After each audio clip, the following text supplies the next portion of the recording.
Assalamualaikum warahmatullahi wabarakatuh. Bapak ibu-ibu, viral ya, Habib Sepuh ini gak mau bahas nasab lagi ya, tetapi perkataannya kayak kayak ketakutan, kayak menyinggung gitu ya. Coba nanti disimak videonya. Nanti juga ada Kiai Pribumi ya, yang mana berceramahnya sangat santun ya. Mohon nanti disimak ya bapak ibu-ibu. Oke, sebelum ke videonya jangan lupa di like dan subscribe. Terima kasih bapak ibu-ibu yang sudah like dan subscribe. Kita ke videonya ya bapak ibu-ibu. Jangan bahas nasab, gak enak, kita harus bersatu. Saya bilang, betul itu. Saya setelah mendengar fatwa dari Rais Am Nahdlatul Ulama, saya putuskan untuk berhenti membahas nasab. Sebab idza jaa nahrul akbar saqata nahrul asghar. Wa fi qaul idza jaa nahrul akbar saqata nahrul ma'kil nahru aklik. Kalau ulama terbesar di Indonesia sudah memberikan fatwa, orang-orang kecil seperti saya tidak layak lagi berbicara. Tapi siapa yang berani menentang ulama yang paling alim di Nahdlatul Ulama saat ini, fahuwa jahilun murakkab. Bodoh, rajanya bodoh. Apabila telah datang fatwa dari ulama besar, yang kecil-kecil diem dong. Bisik-bisik aja harusnya nggak berani. Apalagi muncul fatwa dari ulama kaliber dunia, Syekh Ali Jum'ah. Saya begitu melihat dua video itu, alhamdulillah wa syukur, khalaqa syughul. Udah gak perlu ribut kita. Kalau ada orang yang masih mencaci maki habaib, mencaci maki alim alawi, fahuwa jahilun murakkab.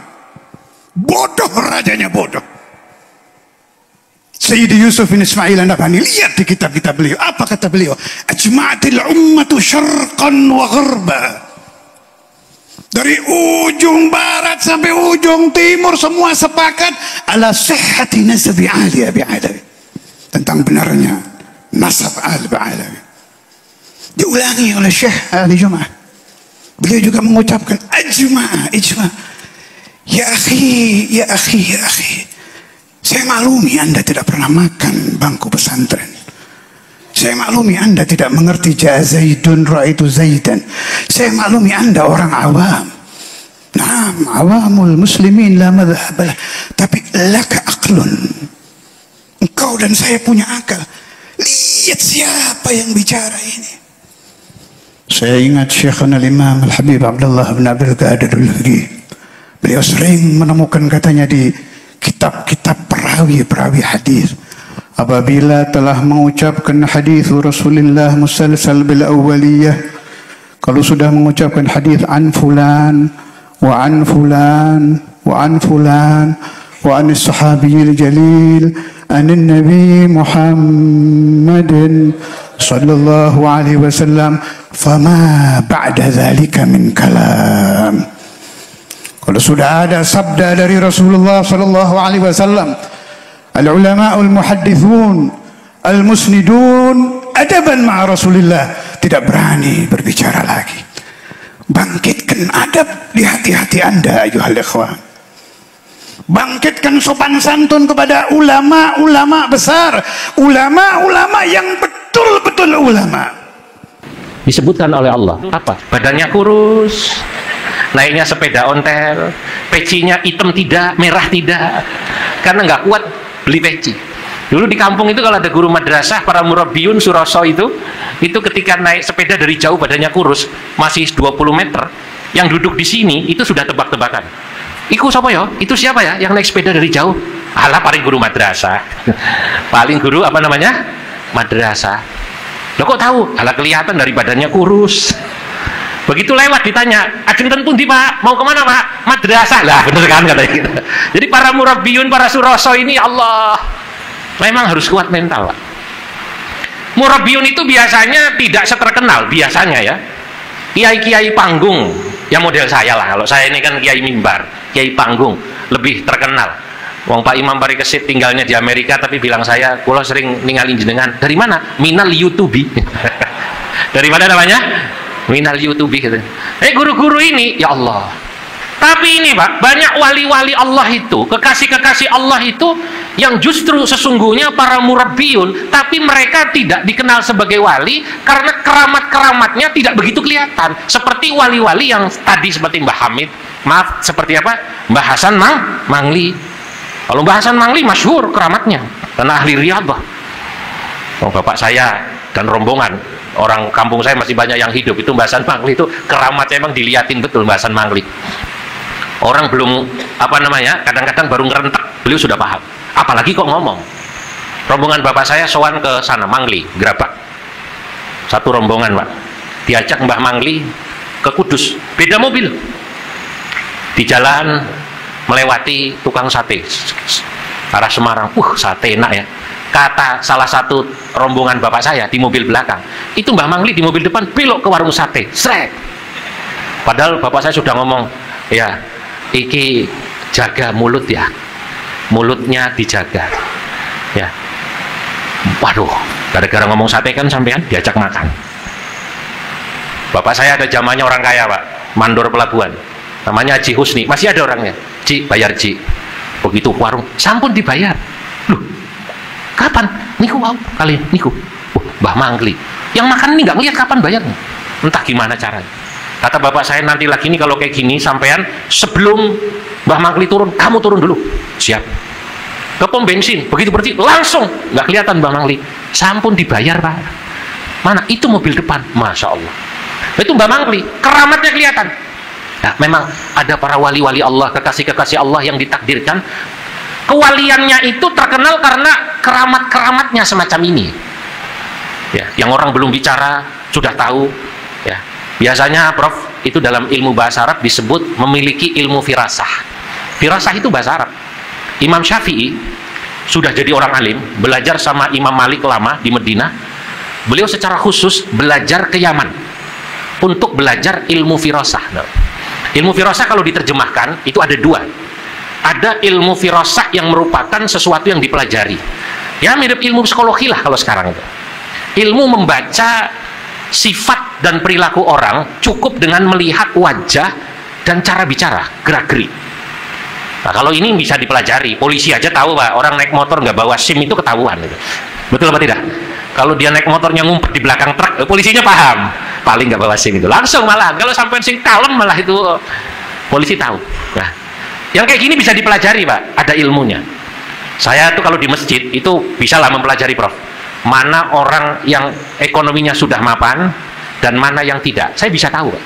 Masjid, kesimpulan saya itu biasanya yang wiridnya lama, ibadahnya tekun, itu biasanya cuma dua kelompok. Pertama pensiunan, kedua orang susah.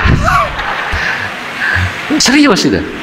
Wa amma pensiunan, adapun pensiunan itu kenapa kok kalau di masjid tekun, ya jelas fala amalalahu, tadi gak ada kerjaan lagi gitu persis. Yang kedua, orang susah Pak.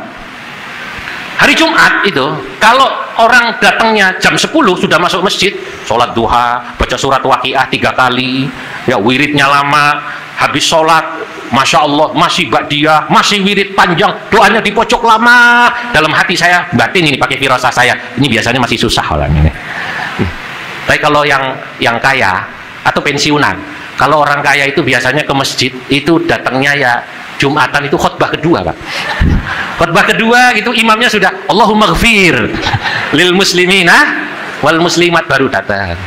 Habis sholat itu kalau orang sudah kaya itu biasanya ya kalaupun doa wirid minimalis.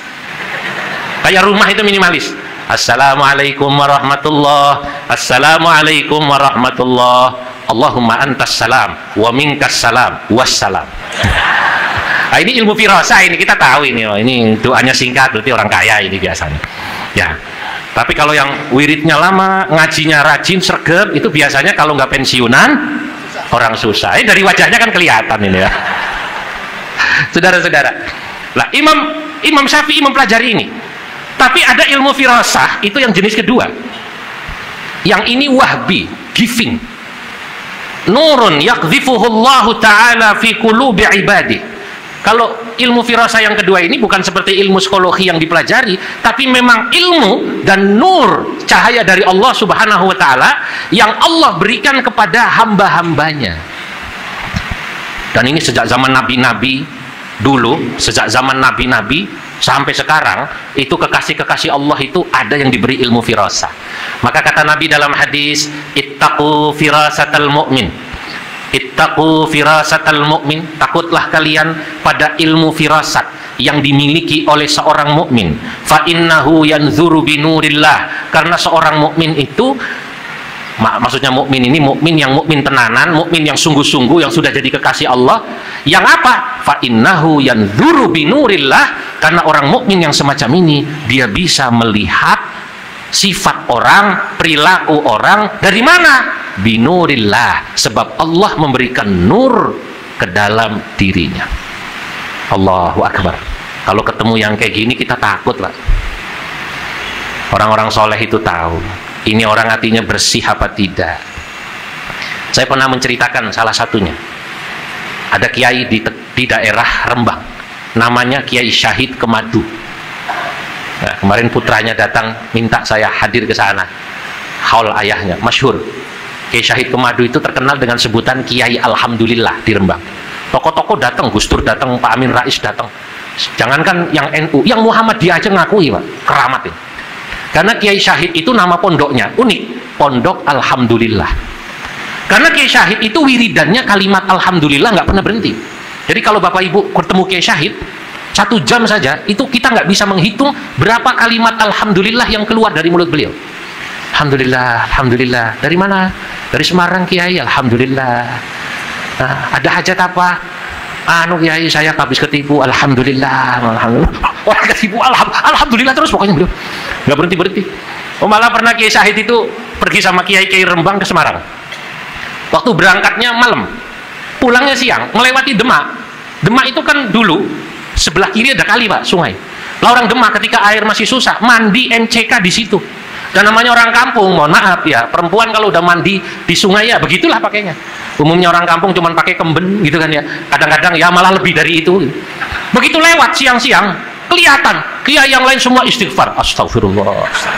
Kiai Syahid, Alhamdulillah, Alhamdulillah. Ada yang nanya, Mbak Syahid, Kiai, lu ngelihat orang mandi telanjang kok Alhamdulillah? Lah apa meneh orang Alhamdulillah? Paham apa ini orang Jakarta, paham apa enggak? Apalagi kalau bukan Alhamdulillah.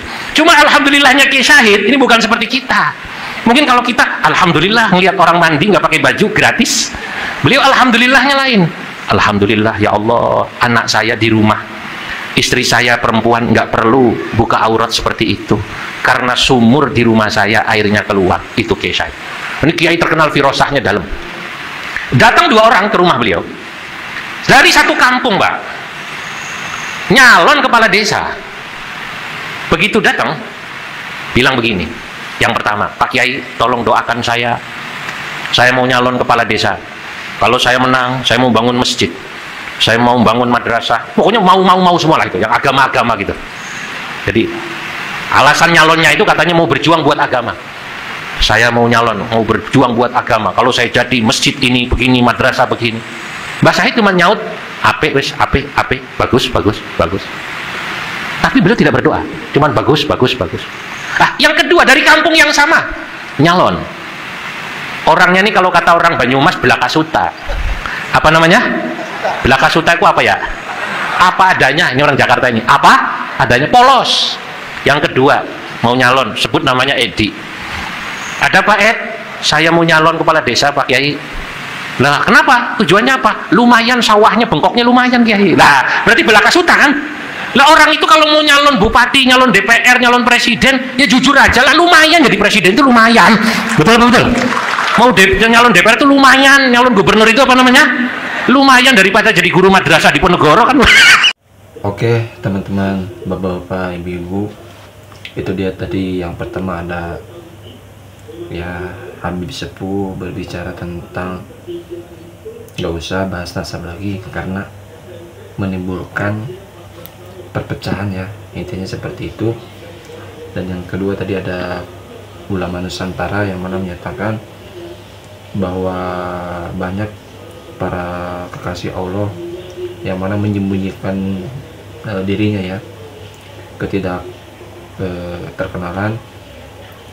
Beliau para wali Allah itu ya fokus beribadah ya gitu ya, nggak menampakkan dirinya seperti ya nggak terkenal gitu, intinya ya nggak terkenal gitu. Oke, kita doakan yang Habib-habib yang benar ya, Allah panjangkan umurnya, Allah sehatkan badannya, amin ya rabbal alamin. Dan ulama-ulama pribumi, ulama kiai Nusantara juga Allah panjangkan umurnya, Allah sehatkan badannya, amin ya rabbal alamin. Dan bapak-bapak, ibu-ibu semoga sehat selalu, amin ya rabbal alamin. Terima kasih sudah menonton, sampai berjumpa di next video. Assalamualaikum warahmatullahi wabarakatuh.